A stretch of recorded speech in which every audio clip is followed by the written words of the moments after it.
Recorded Books presents Calculated by Nova Mcbee. Narrated by Laura Knight Keating. Prologue. The Pratt, Shanghai, China. I planned to start by telling you my name, but that won't work. I've had too many. I don't know who I am, much less which name suits a girl like me. So I'll start by telling you what they call me. 88. Like the digits, 88. I live in China. No, living implies choice. I exist in China, and my existence depends on my gift.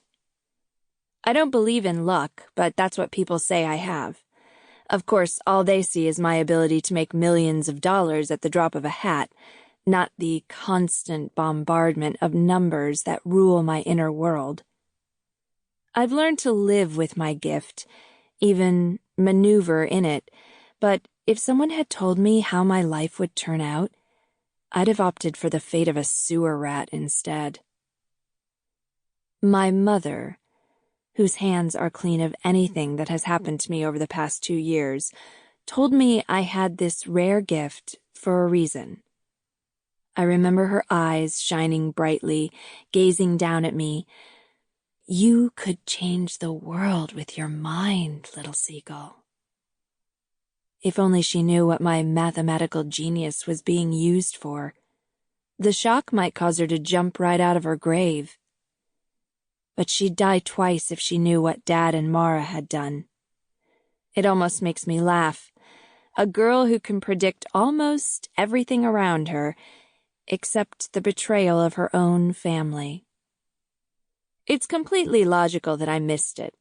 I loved them, and love cannot be calculated or measured in numbers. It requires trust, which acts on unseen forces, not sound theory. It takes risks, and sometimes we lose. In my opinion, it's easier to stay away from things like love.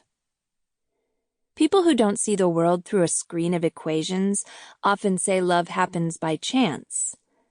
But accidents are a joke in my world of numbers. There's no such thing as coincidence. I'd be a fool to say my ending up here was left to chance. But numbers, no matter how you calculate them, can never answer the question we all ask at some point, the one burning craters in my heart. Why? Red, the only reason I'm not some fungzi rocking back and forth in a corner, says that each one of us is given a destiny. That the choice to walk in that destiny is also ours. He says I can go down in history. But at 17 years old, I have no future to speak of, let alone history to make. "So what do you do?" I asked Red, "if your destiny doesn't turn out as you once thought it would?" Red gazed at me with his dark, piercing eyes and said, "That part, Janaida, is up to you." Chapter 1. Past. Josephine. Alki Beach, Seattle, Washington.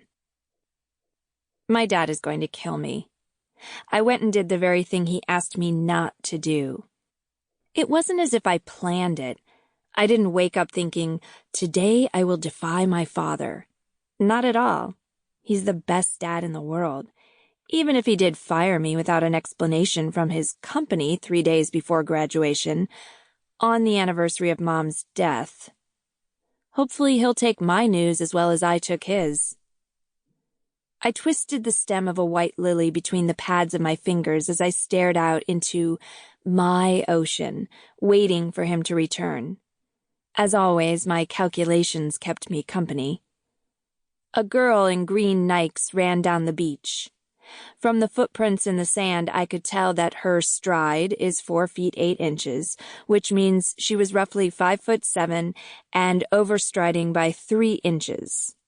At her current stride, she would reach Alki Point Lighthouse in 15 minutes 48 seconds. Sample complete. Ready to continue?